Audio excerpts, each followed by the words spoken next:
अवगुण रूपी चीर टंगा हुआ है, गंदगी बुराई रूपी शरीर में चीर भरा हुआ है और भगवान बुराई रूपी चीर का हरण कर लेते हैं। इस प्रकार भगवान ने चीर हरण की लीला को संपन्न किया। श्री खिलन बिहारी सरकार की जय हो। जय जय श्री राधेश्याम। अब यहाँ पर भगवान श्री कृष्ण की लीलाओं को आगे श्रवण कराते हुए सुखदेव जी महाराज रास की कथा को श्रवण करा रहे हैं कि भगवान गोपियों के साथ में रास किया करते थे।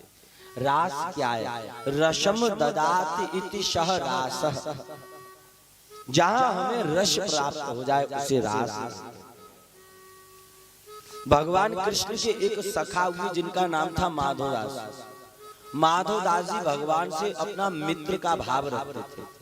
तो कन्हैया जी बोले माधवदास जी चलो आज तो कहूँ चोरी करवे को चल रहे। अब संत माधवदास बोले भैया कन्हैया हम सीधे साधे संत ठहरे, हम पे चोरी करवावे वो नहीं नहीं नहीं, चोरी करवे चल रहे काऊ पतो नहीं पड़ेगी।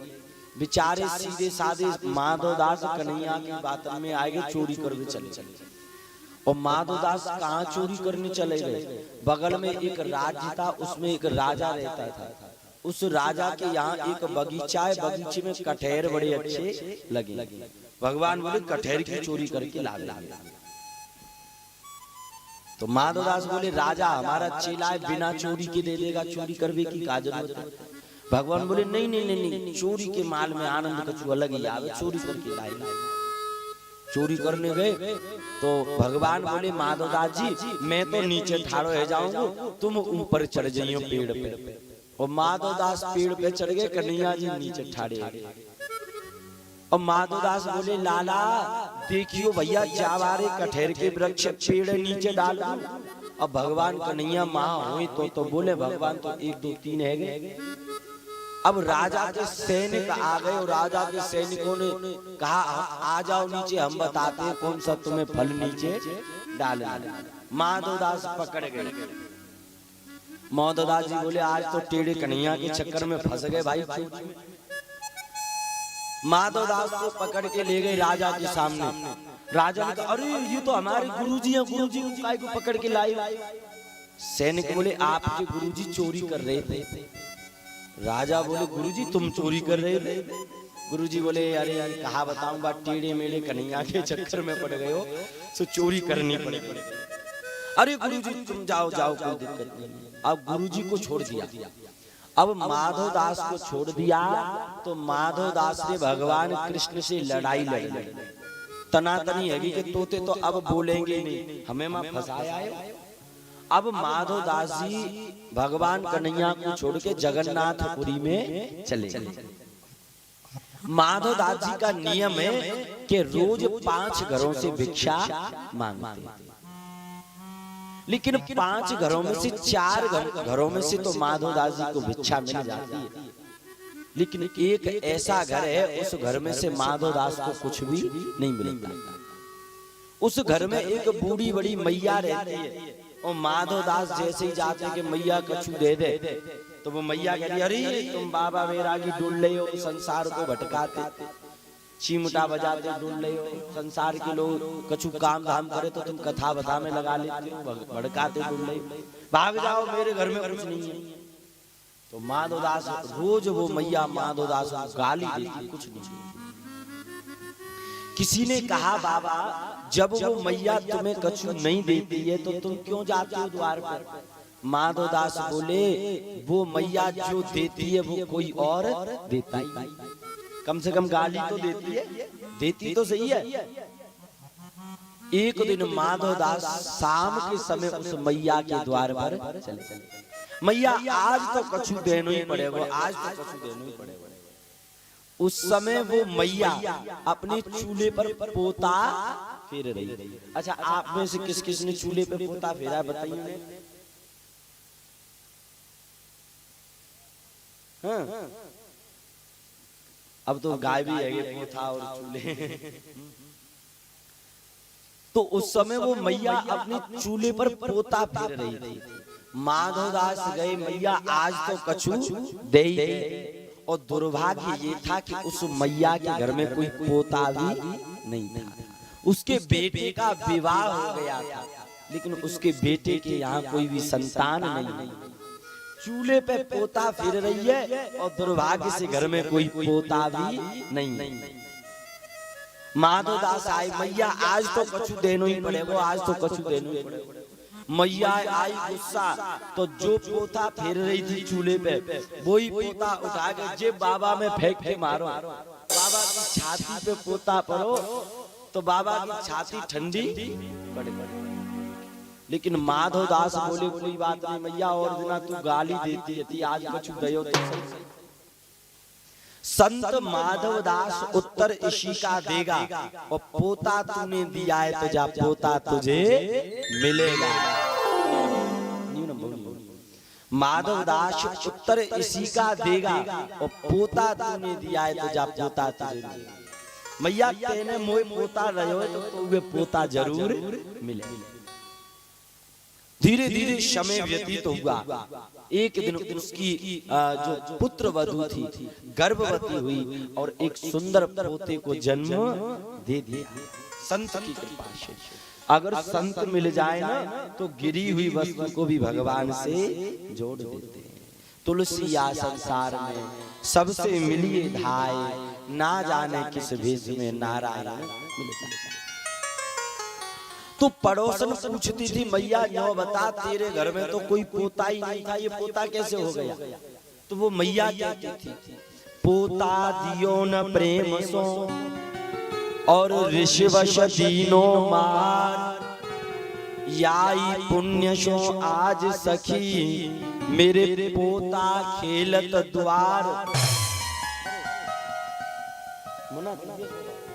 जो ऐसे पुरुष को देती प्रेम प्रसाद, तो घर सुत उपजते जैसे ध्रुव पहला।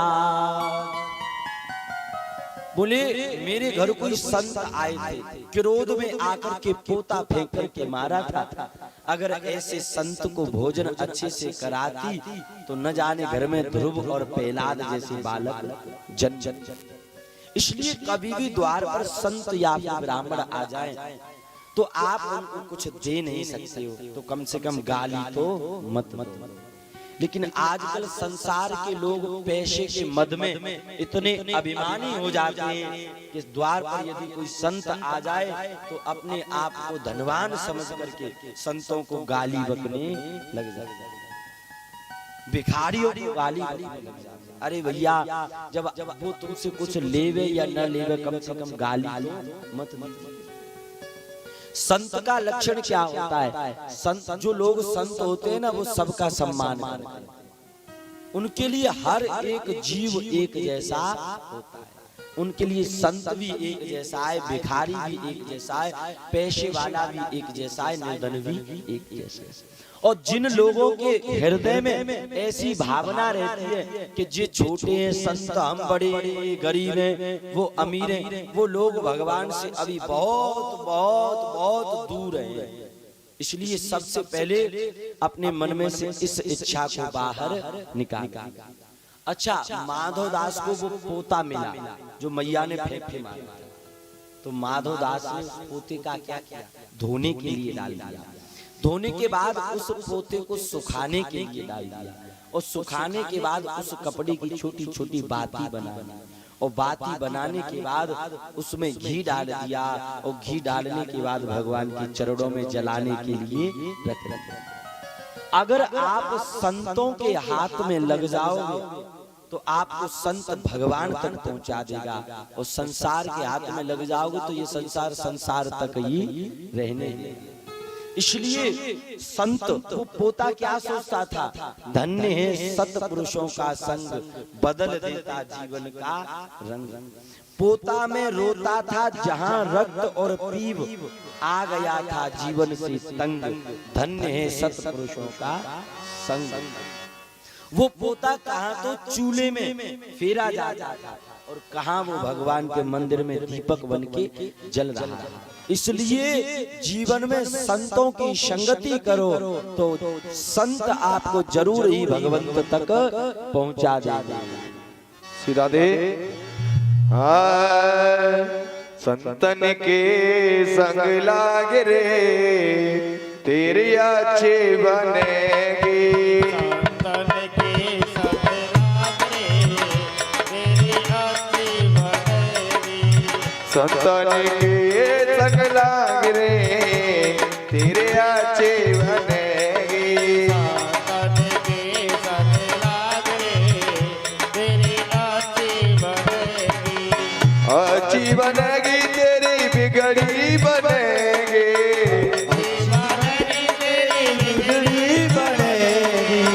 अच्छी बनेगी तेरी बिगड़ी बनेगी। अच्छी बनेगी तेरी बिगड़ी बनेगी। ओ तेरा बड़ा भाई तेरे अच्छे बनेगी। तेरी अच्छी बनेगी। हरि बोल।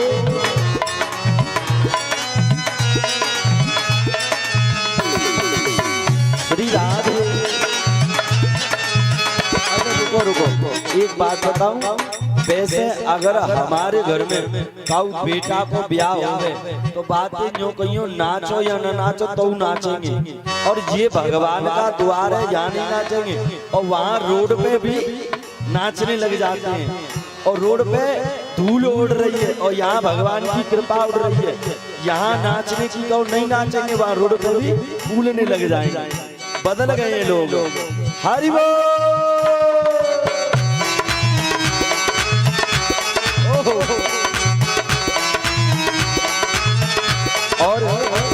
और अब तो आज दूसरा दिन, कल कथा विराम हो जाएगी। अगर आप ऐसे ही आलस फैलाओगे तो परसों से कथा नहीं करेंगे फिर। श्री राधे।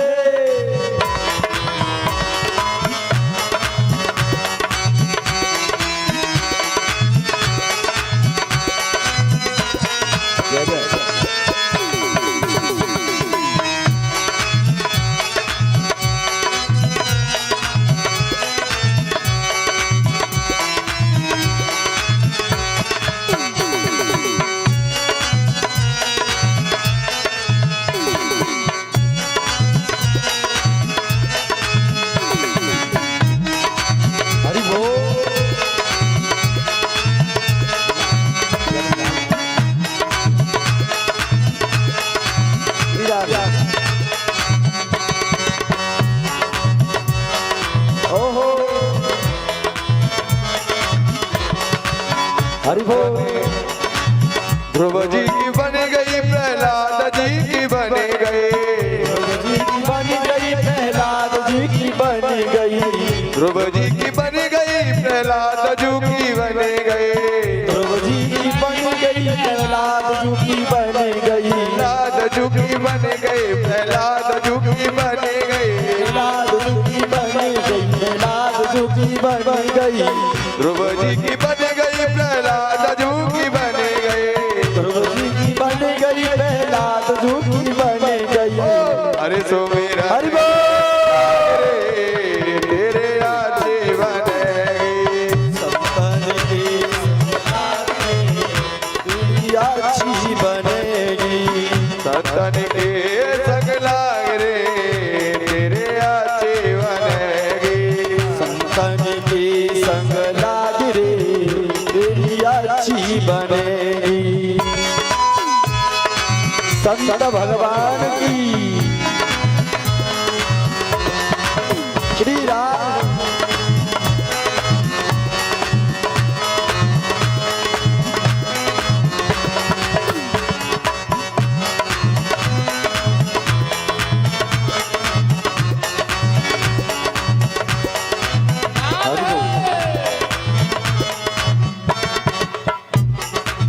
कागा से तो हंस बनावे।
संतन के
के कंधे पे बैठ जाए तो ज्यादा 6 घंटे में वृंदावन में पहुंच जाए। कहाँ तो 6 महीना और कहाँ 6 घंटे। अगर हम तुम इस संसार में बिना गुरु के बिना संत के चलेंगे तो भगवान के पास तक पहुंचे न पहुंचे। अगर किसी संत के कंधे पर या किसी संत का हाथ पकड़ लेंगे तो मात्र 6 घंटे में ही नहीं, बड़ी जल्दी भगवान से हमें तुम्हें मिला देगा। लेकिन वो संत, वो साधु सच्चा होना चाहिए, ऐसा नहीं होना चाहिए रंग बदलुआ, है ना, सच्चा होना चाहिए। वो खुद किसी का भक्त होना चाहिए। और संत का नियम क्या होता है? संत भगवान तक ले जाते हैं, लेकिन आजकल संत क्या करते, अपने तक ही रखते हैं। भगवान के बारे में कम बताते हैं आजकल, ज्यादा संत ब्राह्मण अपने बारे में वर्णन करते हैं।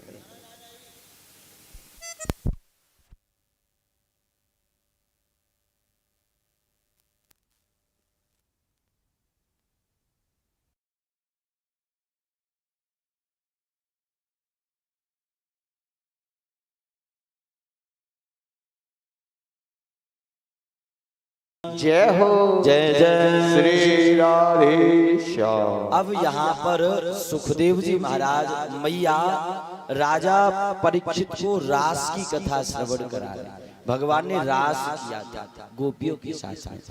कृष्णस्तु यौवनं दृष्ट्वा निशिं चंद्रमा शोभनं शरदो च निशाम्या मनस्य रतिं प्रति।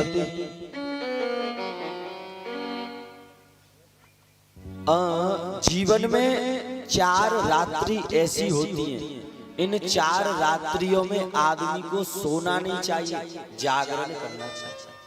पहली रात्रि कौन सी होती है? शरद पूर्णिमा की रात्रि। शरद पूर्णिमा की रात्रि से ही भगवान ने रास रचना प्रारंभ किया था कृष्ण ने। तो शरद पूर्णिमा की रात्रि को हमको और आपको सोना नहीं चाहिए, भगवान का भजन करना चाहिए।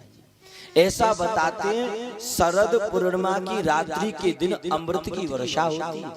यदि कोई आदमी अपनी छत पर खीर रख देता है तो उसमें अमृत के कुछ कण मिल जाते हैं, शरद पूर्णिमा की रात्रि के लिए।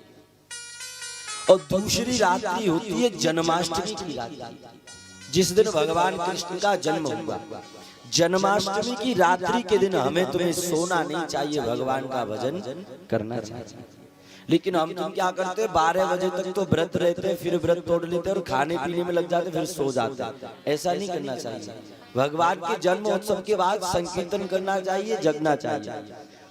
और तीसरी रात्रि होती है शिवरात्रि। शिवरात्रि को हमें तुम्हें सोना नहीं चाहिए, महादेव जी का महारुद्रा अभिषेक करना चाहिए। एक ग्रंथ है जिसका नाम है रुद्राष्टाध्यायी। उस रुद्रा अष्टाध्यायी से महादेव का दूध दही शहद से अभिषेक करना चाहिए शिवरात्रि। और चौथी रात्रि होती है दुर्गा अष्टमी की रात्रि। दुर्गा अष्टमी की रात्रि के दिन भी हमें सोना नहीं चाहिए, माता दुर्गा का जागरण करना चाहिए। दुर्गा अष्टमी के ये 4 रात्रियों को हमें जागरण करना चाहिए। लेकिन हम तुम तो सोने में ही लगे, हम तुम जग रहे हैं तब भी सोई रहे हैं। जब तक आदमी भगवान का भजन करना प्रारंभ नहीं कर देता है तब तक आदमी सोता ही रहता है। तुलसीदास बाबा ने रामायण में लिखा है, मोह निशा सब सोब निहारा और देखहि स्वप्न अनेक प्रकार। कभी कभी आदमी आंखों के होते हुए भी अंधा और कानों के होते हुए भी बहरा हो जाता है। तो कभी कभी दिन होते हुए भी हम तुम सोते रहते हैं। जब तक हमें तुम्हें भगवान से मतलब नहीं होगा तब तक हम तुम सोते थे। तो भगवान ने शरद पूर्णिमा की रात्रि से ही रास को प्रारंभ किया। वृंदावन में पूरे ब्रज मंडल में 7 करोड़ 108 गोपी है। कितनी गोपी है? 7 करोड़ 108। भगवान श्री कृष्ण इन गोपियों के साथ में रास करते हैं। ये गोपियां कोई साधारण गोपी नहीं है, इन गोपियों के नाम बताता हूं, सुनिए। सतरूपा नाम की गोपी है, स्वयं सिद्धा नाम की गोपी है, मनुरूपा नाम की गोपी है और साधन सिद्धा नाम की गोपी है। इन गोपियों में कुछ संत गोपी बन के आए। जिस समय राम जी महाराज को 14 वर्ष का वनवास हुआ तो मार्ग में संत मिले थे। उन संतों ने प्रार्थना करी, प्रभु आपकी गोपी बनना चाहते हैं। तो वे संत यहाँ पर भगवान की गोपी बन करके आए हुए हैं। एक उग्र तपा नाम के ऋषि थे, वो सुभद्रा नाम की गोपी बन करके आए।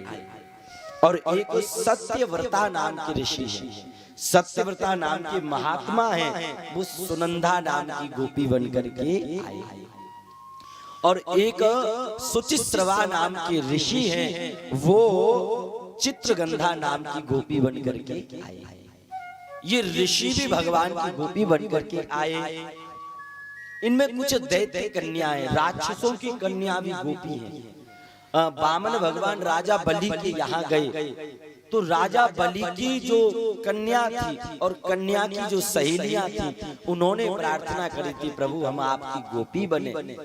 तो वे राक्षसों की कन्या भी यहाँ पर गोपी बन करके आई। 7,108 गोपी और भगवान कृष्ण कदम के वृक्ष के नीचे बैठ करके बांसुरी को अपने अधरों पर रख करके मीठी मीठी तान बजाने लगे। भगवान कृष्ण बांसुरी बजाने लगे, बांसुरी में गोपियों को बुलाने लगे। भगवान ने अपनी पीठ को कदम के वृक्ष की जो पीड़ है उससे टेक लिया है, अपना एक पैर दूसरे पैर पर रख लिया है और अपने दोनों हाथों से माधव बांसुरी बजा रहे हैं और मंद मंद भगवान कृष्ण मुस्कुरा रहे हैं। उस गोपी में उस बांसुरी में भगवान सभी गोपियों को बुला रहे हैं। ललिता आ जाओ, विशाखा आ जाओ, इंदुलेखा, सुनंदा, चित्रगंधा, सभी गोपियों को भगवान बुला रहे हैं। भगवान की बांसुरी गोपियों के कानों में गई तो गोपियों की देहवान शून्य हो गई। गोपियां अपने आप को भूल गई कि हम कौन हैं। और जिस गोपी को बांसुरी की आवाज सुनाई दी, वो गोपी अपना काम छोड़ करके भगवान कृष्ण की तरफ दौड़ने लगी। कृष्णा कृष्णा कृष्णा दौड़ने लग गई गोपियां। जिस जिस गोपी को सुनाई दिया वो गोपी अपना काम छोड़ के कृष्णा कृष्णा दौड़। यहाँ पर गोपियां ये नहीं देखती हैं कि मेरी पड़ोसन मेरे साथ जावेगी कि नहीं, लेकिन हम और आप ये जरूर देखते हैं कि मंदिर में जा रहे हैं तो हमारा दोस्त हमारे साथ जाएगा कि नहीं जाएगा। अगर वो नहीं जा रहा है तो अपना जाना भी कैंसिल कर देते हैं। और ऐसा ही आप अगर भागवत में वो जा रही तो ही जाएंगे, चलो छोड़ो आज जाएंगे। लेकिन यहाँ गोपियां ये नहीं देख रही। जिस गोपी को आवाज सुनाई दी, दोनों हाथ उठा करके कृष्ण कृष्ण करके दौड़ पड़ी। एक गोपी अपने घर में गाय का दूध निकाल रही थी। भगवान की बांसुरी बजी तो गाय का दूध निकालना छोड़ दिया। कृष्णा कृष्णा कृष्णा दौड़ पड़ी। तो यहाँ पर परीक्षित ने कहा, प्रभु अगर ये गोपी गाय का पूरा दूध निकाल के चली जाती तो क्या हो जाता? तो सुखदेव कहते हैं, परीक्षित जो लोग अपने हृदय में श्रद्धा रूपी गाय का विवेक रूपी दूध निकालते हैं, उन लोगों को भगवान का रास मिल जाता है, उन लोगों को भगवान मिल जाता है। जो लोग अपने शरीर, ऐसे समझो अपना शरीर पूरा गाय है और इस शरीर में यदि भक्ति का दूध निकाला जाए, यदि भक्ति करी जाए तो भगवान हमें प्राप्त हो जाए। तो वो गोपी दौड़ पड़ी, कृष्णा कृष्णा भगवान के पास बैठे। एक गोपी अपने घर में अपने आंगन को लीप रही। अच्छा, आपने भी अपने घरों को लीपा होगा, हाथ उठाइयो कौन कौन अपनो घर लीपो है। अब आजकल तो हमारे जो पत्थर घिस गए लग गए संगमरमर, तो लीपने का झंझट ही खत्म हो गया। तो कुछ माताओं ने घरों को लीपाए, तो एक गोपी अपने घर को लीप रही थी गाय के गोबर से। बांसुरी की आवाज सुनाई थी, दौड़ पड़ी और भगवान के पास जाकर के बैठी। एक बात बताऊं, ये आंगन कोई और नहीं है, हमारा शरीर ही आंगन है। अगर हम इसको भगवान की भक्ति रूपी गोबर से लीपेंगे तो हमें भगवान प्राप्त हो जाएगा। अगर इस हृदय रूपी आंगन को काम क्रोध से लीप लिया तो हमें भगवान नहीं मिलेगा। इसलिए अपने शरीर में, अपने हृदय रूपी आंगन में भगवान की भागवत रूपी गाय के गोबर से हृदय को लीप लीजिए, माधव के दर्शन प्राप्त हो जाएगा। उसके बाद एक गोपी अपने घर में अपने पति देव को भोजन परोस रही और बांसुरी की आवाज सुनाई दी, तो पति देव ने शक्कर मांगी, चीनी, लेकिन देवी जी नमक डाल के दौड़ पड़ी, कृष्णा कृष्णा कृष्णा। तो सुखदेव ने कहा, परीक्षित, जो लोग अपने हृदय में से काम क्रोध मद लोभ रूपी नमक को बाहर निकाल देते हैं, उन लोगों को भगवान और भगवान का रास मिल। एक गोपी अपना श्रृंगार कर गई थी, बांसुरी बजी तो एक नेत्र में काजल तो लगा लिया, दूसरी में लगाना भूल गई, कृष्णा कृष्णा। परीक्षित ने कहा, अगर ये दोनों नेत्रों में काजल लगा लेती तो कौन सी कोर्ट की तारीख फेल हो जाती। तो सुखदेव कहते हैं, परीक्षित, गोपी समझदार है। गोपी ने विचार किया, भगवान को प्राप्त करने का यही मनुष्य शरीर मिला है, अगर इस मनुष्य शरीर को फालतू के कामों में लगा देंगे तो भगवान से कब मिलेंगे। इसलिए वो अपने आप को भूल गई, कृष्णा कृष्णा कर कर भगवान के पास पहुंच। अब भगवान ने बांसुरी बजाना बंद किया तो सामने देखा, दूर दूर तक 7 करोड़ 108 गोपी बैठी थी। उन गोपियों में राधा रानी कहीं भी नजर नहीं। राधा कृष्णेन आराधयति इति सह राधा, जो कृष्ण का हर क्षण भजन करे वही राधा है। अगर मैं और आप मिनट मिनट पे कृष्ण को याद करते हैं तो हम और आप भी किसी राधा से कम नहीं है, हम और आप भी भगवान के लिए राधा ही बन जाएंगे। तो राधा रानी के लिए बांसुरी बजाई, हे वृषभानुसुते ललिते वृंदावनाधीश्वरी नंद गोपसुते। प्रार्थना करी, राधा रानी अरे जल्दी आ जाओ, अब महारास प्रारंभ होने वाला है। राधा रानी आई, सब गोपियां आ गईं और भगवान ने आंख खोली, दूर दूर तक गोपी बैठी और रात के 8 बज रहे। भगवान बोले, गोपियों जाखन तुम यहाँ क्या कर रही हो भैया? अरे पतिव्रता स्त्रियों अपने अपने घर जाओ। तो गोपियां बोली, जय हो, पहले तो बांसुरी में बुला रहे, ललिता आ जाओ, विशाखा आ जाओ, इंदुलेखा आ जाओ, और अब आ गई तो न्यों पूछ रहे कि काय क्यों आई हो और यहाँ क्या कर रही है? अरे पहले बुलाइए काय की? ऐसा कर दिया मानो पंडित जी महाराज को नौता कर दो, पंडित जी महाराज तुम्हारो नौता है, कल जय में आ जाए। और पंडित जी महाराज कल 10 बजे जय में जावे तो द्वार पे जाके न्यों पूछो काय क्यों आए हो? तो महाराज जी को बुरा लगेगा कि नहीं? पहले तो नौता कर दिया, अब बोले काय क्यों आए? गोपियां बोली, पहले बुला लिया, अब इस प्रकार की बात कर रहे हो? तो भगवान बोले, गोपियों आप पतिव्रता स्त्री हो और पतिव्रता स्त्री को रात्रि के समय पर पुरुष के पास नहीं होना चाहिए। तुलसीदास बाबा ने रामायण में पतिव्रता स्त्रियों के लिए क्या लिखा है? हो व्रत रोग बस जड़धनहीना, राम सिया राम सिया राम सिया राम, अंध बधिर क्रोधी अति कीना,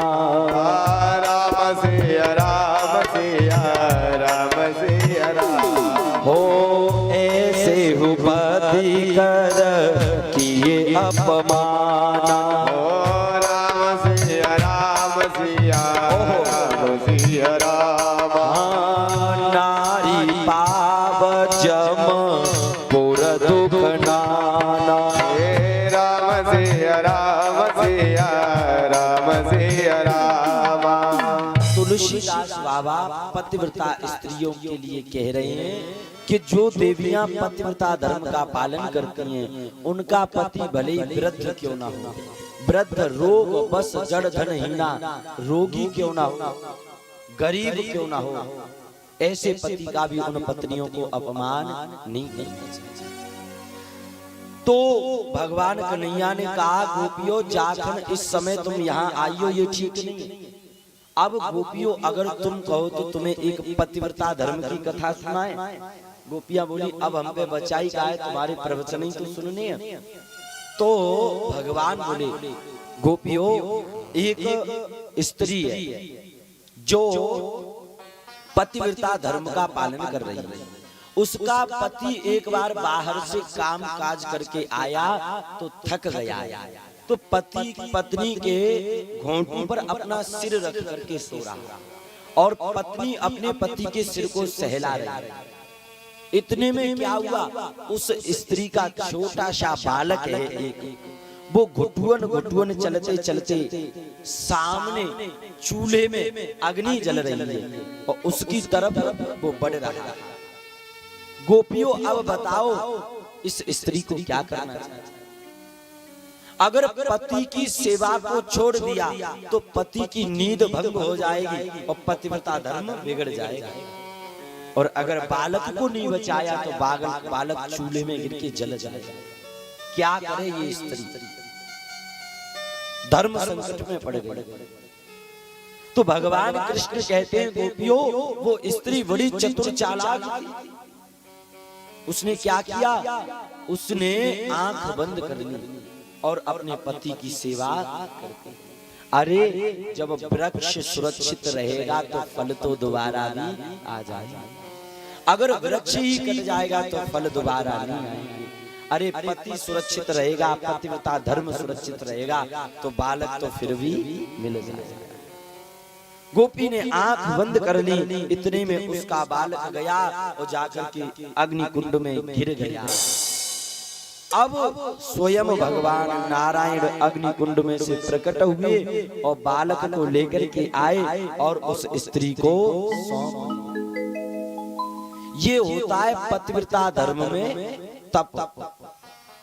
और एक तुम जो रात के 8 बजे हमारे पास बैठे।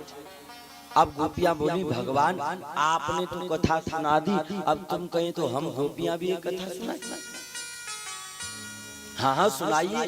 तो अब वो गोपियां कहती हैं प्रभु एक स्त्री है, उसका नया नया विवाह हुआ है और उसका पति बाहर नौकरी करता है।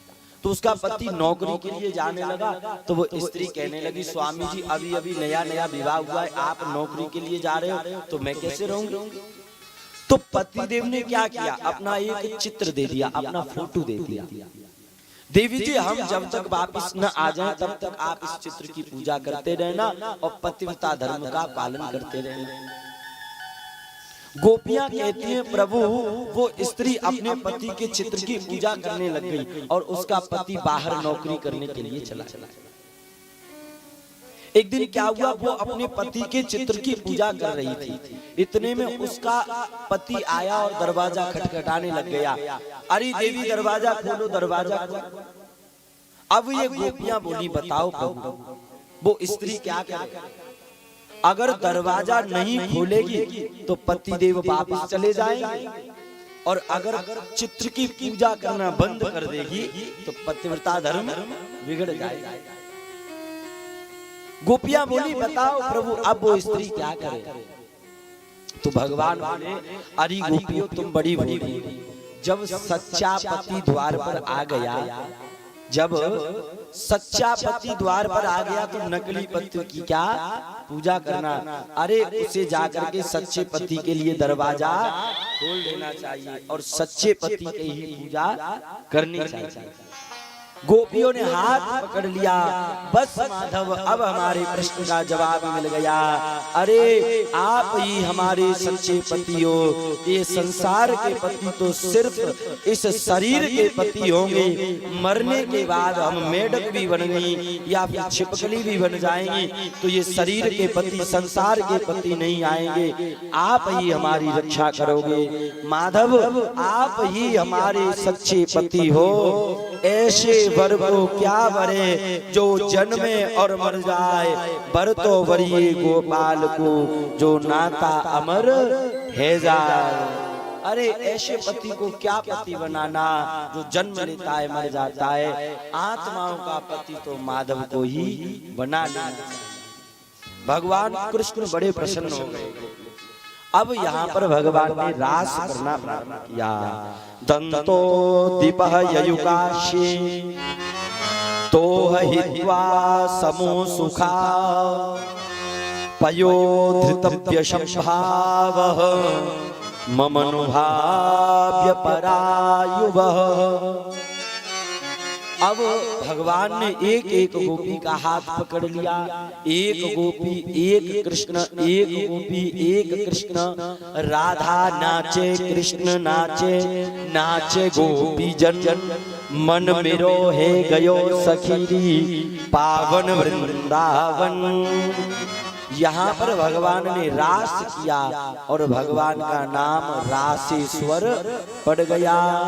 रासेश्वर भगवान की जय हो। जय जय श्री राधे श्याम। हो घनश्याम तेरी वंशी पागल कर जाते हैं। घनश्याम तेरे वंशी पागल कर जाते हैं। मुस्कान तेरे मोहन, मुस्कान तेरे मोहन घायल कर जाते हैं। मोहन घायल कर जाती है। हरि बोल।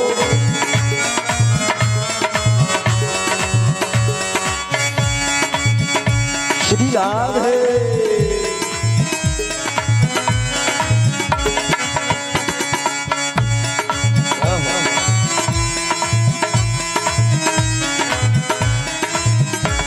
हरि बोल।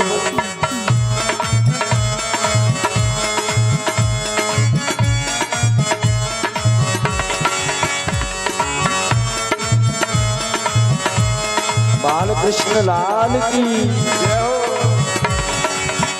सोने की होती तो ओहो करती ये बंसी।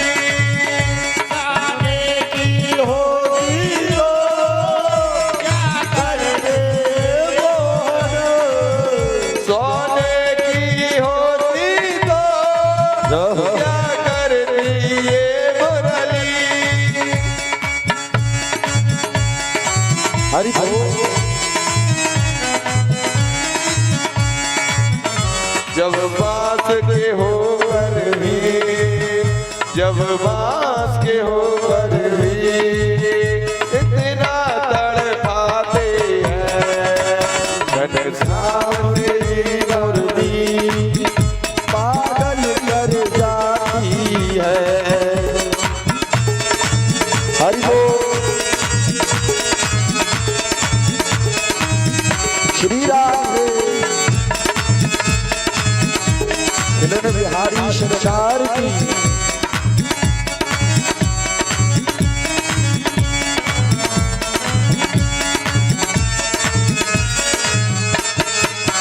हरि बोल।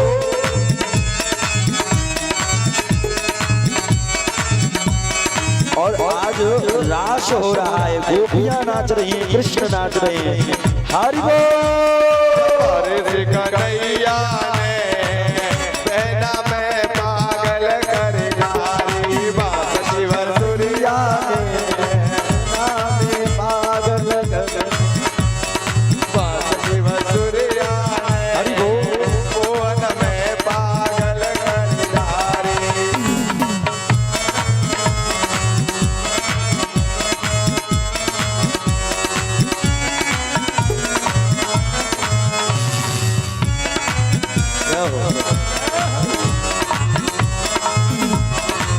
नंद के लाला की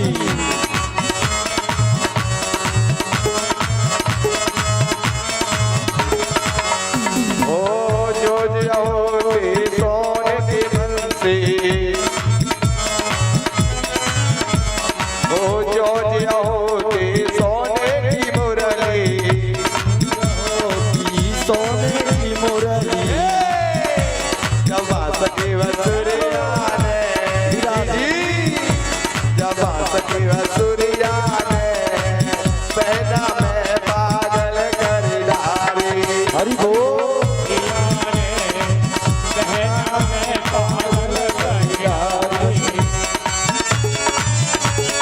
बिहारी सरकार की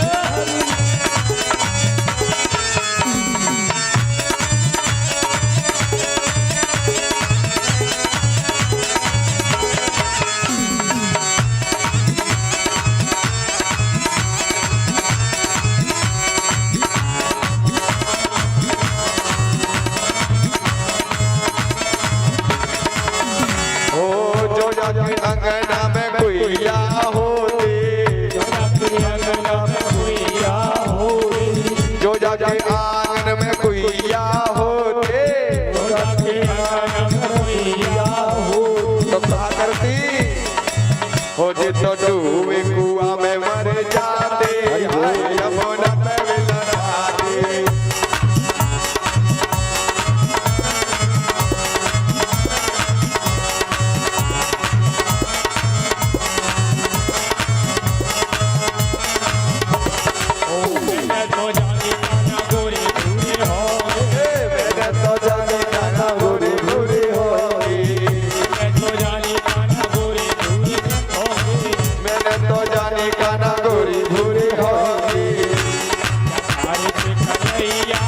हरि बोल कन्हैया ने बहना में पागल कर डाली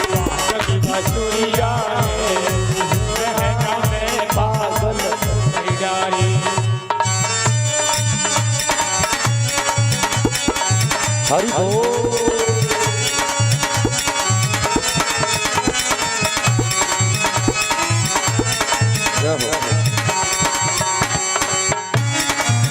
नंद के लाला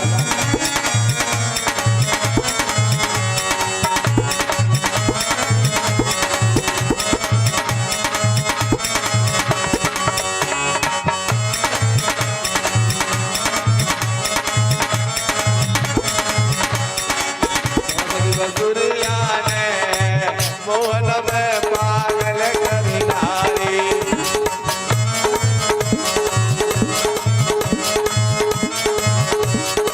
जो जाके हाथ में मुरली होती हाथ में मुरली होती जो जाके हाथ मुरलिया होती हरि बोल करते मुझे तो लेके बांसुरी बजाती ढोल पे भी लगाते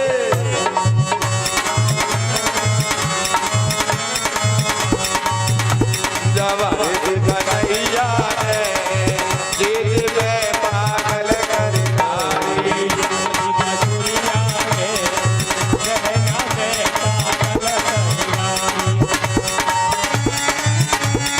हरि बोल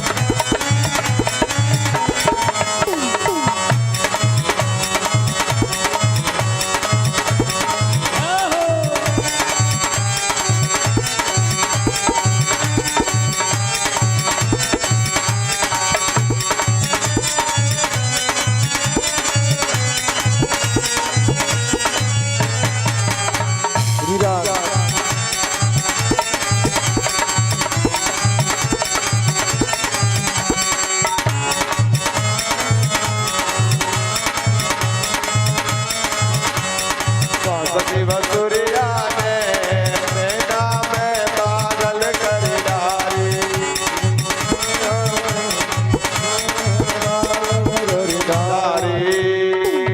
नंद के लाला की जय हो श्री खिलन बचन बिहारी सरकार की जय हो। खाटू नरेश की जय हो। जय जय श्री राधे श्याम। आइए दो शब्द आज महाराज जी की श्रवण करते हैं, फिर कथा पर चित्त लेकर के चले।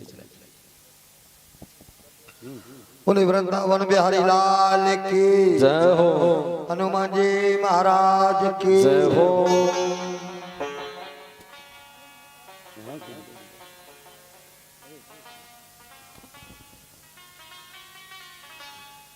बोलो हनुमान जी महाराज की जय हो। देखिए हम लोगों का बहुत बड़ा सौभाग्य है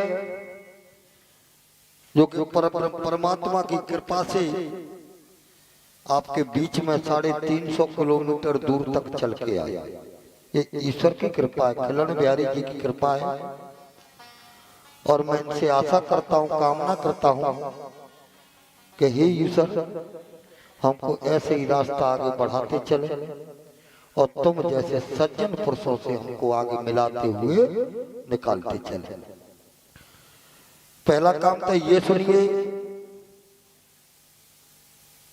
हमारा पता राजाखेड़ा जिला धौलपुर राजस्थान में ही पड़ता है। यहाँ से 350 किलोमीटर है धौलपुर जिला। जन्मभूमि राजाखेड़ा के पास बसई घियारा गांव है। सनातन ब्राह्मण गोत्र हमारा गोधनिया है। महाराज जी का निवास वृंदावन में है। परिक्रमा मार्ग में संजीवनी कुंज आश्रम है, मोरकुटी आश्रम के पीछे। अगर कोई भी भक्त यहाँ से अगर वृंदावन के लिए जाता है तो यहाँ से महाराज जी का काट लीजिए और कॉल करिए और संपर्क करके जरूर आइए। अगर धौलपुर जिला साइड में अगर आपका राउंड लगता है तो वहां पर भी हमसे मिलकर के आइए। जैसे जलपान की बनेगी वैसी सेवा की जाएगी। दूसरी बात, महाराज जी की तरफ से अगर किसी भी भैया के हमारे की भागवत बोली हुई है, क्योंकि भागवत में तो भैया जितना एक कन्या की शादी में धन लगता है उतना ही इस श्रीमद् भागवत में लगता है। उसमें एक बार के लिए आप हाथ सकोड़ू ले गो, लेकिन जा में थोड़ो कर रही पर हाथ सकोड़े दे, क्योंकि इसका तो खर्चा ही अलग होता है। लेकिन नहीं, हर पंडित हर ब्याह से एक से नहीं होती है। जैसो देखते वैसो बरतते, ऐसी कोई बात नहीं। अगर किसी माता बहन भैया की भागवत बोली हो और धन के अभाव के कारण अगर वो भागवत उनकी पूरी नहीं हो पा रही हो तो वो हमसे संपर्क करें। हम बिल्कुल फ्री भागवत करते हैं, उसमें एक नया पैसा नहीं लेते हैं। आप कॉल करिए, भले ही जयपुर हमारे 350 किलोमीटर पड़ेगा, हम वहां से अपने किराए से आएंगे, आपके यहाँ भागवत करेंगे और 11 रुपए के संकल्प से आपकी भागवत को करवा के जाएंगे। अगर आपके संपर्क में ऐसा कोई भी व्यक्ति हो तो उसको बताना कि एक पंडित जी ऐसे हैं, वो बिल्कुल फ्री भागवत करते हैं, बोली हुई भागवत। पहला काम। दूसरा काम, हम आए तो जाए इच्छा से कि कम से कम 3-4 घंटे शाम को हम प्रोग्राम करें और हम करते हैं हर जगह। लेकिन यहाँ पर स्कूली बच्चों की वजह से हमने थोड़ा शाम को प्रोग्राम नहीं किया है, केवल भागवती रही है, थोड़ा बहुत चलता रहा है। कल देवी जागरण का जरूर आप ध्यान रखिए। हमारे आगरा से जागरण करने के लिए दीक्षा शर्मा, आगरा की मशहूर सिंगर, आगरा की मशहूर सिंगर दीक्षा शर्मा कल आपके नगर में पधार रही हैं। आपके यहाँ जागरण करेंगी, झांकियां दिखाएंगी। शाम को 10 बजे से लेकर के सुबह 5 बजे तक वो प्रोग्राम चलेगा। देखिए आगरा से क्या जागरण वाले आते हैं। आपके जयपुर में तो जागरण होते ही होंगे, लेकिन हमारे इलाके का भी जागरण जरूर देखिए। दूसरा, जो लोग गुरु दीक्षा लेना चाह रहे थे वो भंडारे के दिन पूर्ण होते ही उस दिन दी जाएगी।